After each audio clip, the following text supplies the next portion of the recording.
அன்னைக்கு அண்ணல் அம்பேத்கர் அவர்களோடு ஒரு கூட்டத்தை உருவாக்கி நீங்க எல்லாரும் தேசத்திற்கு தேவையான சட்டத்திட்டங்களை வகுங்க என்று சொன்ன போது யார் அவரோட சேர்ந்து ஒர்க் பண்றதுக்கு முன் வரல.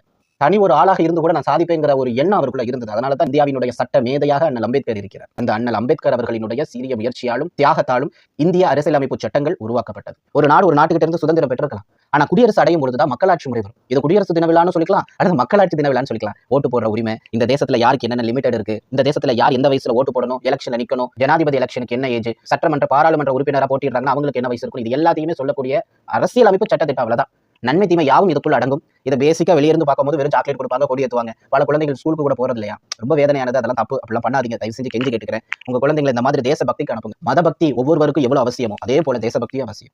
இந்த தேசத்திற்கு ஒண்ணுனா ஓடி வந்து நிற்கவும், இந்த தேசத்துல ஒருத்தன் அடிபட்டு கீழே வந்து கிடக்கிறானா அவனை ஓடி போய் காப்பாற்றுவதற்கோ, ஒருத்தனுக்கு மனசு வருது அப்படின்னா அவன் இந்த தேசத்திற்கு தீங்கு விளைவிக்கக்கூடியதாகவும் ஒரு மனிதனுக்கு தீங்கு விளைவிக்கக்கூடியவனாகவும் மாறமாட்டான், செய்ய மாட்டான்.